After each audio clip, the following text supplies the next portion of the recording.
ఇలా కొన్ని multiple tables ఇక్కడ తెలంగాణ స్టేట్లో వాటి సిటీ సేల్ అండ్ ఏపీ స్టేట్లో సిటీ సేల్ ఇట్లా మల్టిపుల్ టేబుల్స్ ఇక్కడే కాకుండా వేరే వేరే షీట్లో ఉన్నాయనుకోండి. ఇప్పుడు ఏం చేయొచ్చు అంటే జస్ట్ ఈ సిటీ ఇది సెలెక్ట్ చేసుకోండి, వాటికి నేమ్స్ ఇచ్చేయండి.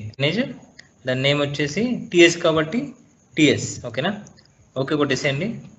నెక్స్ట్ ఇది సెలెక్ట్ చేసుకోండి, షార్ట్కట్కి కంట్రోల్ F3 క్లిక్ చేసి న్యూ ఇచ్చేసి దాని ప్రతి టేబుల్కి వాళ్ళకి నేమ్ ఇచ్చేసి అనుకోండి. ఇక్కడ మనం వీలుకప్ వేయడానికి చూడండి = వీలుకప్. మనకు కావాల్సింది ఏంటండి, వైజాగ్ యొక్క సేల్ కావాలి. వైజాగ్ అనేది లుకప్ వాల్యూ, ఓకేనా. కామా ఇండైరెక్ట్ ఓపెన్ బ్రాకెట్ ఇది స్టేట్ సెలెక్ట్ చేసుకోండి. ఏపీ సెలెక్ట్ చేసుకుంటే ఏపీ టేబుల్ మొత్తం సెలెక్ట్ అవుతుంది అనమాట. కామా ఇప్పుడు జస్ట్ 2,0 కదా, సేల్ అనేది సెకండ్ కాలంలో ఉంది 0 అంతే అండి. ఇలా చేసాం అనుకోండి మనకు ఈజీగా మల్టిపుల్ టేబుల్స్ నుంచి మనం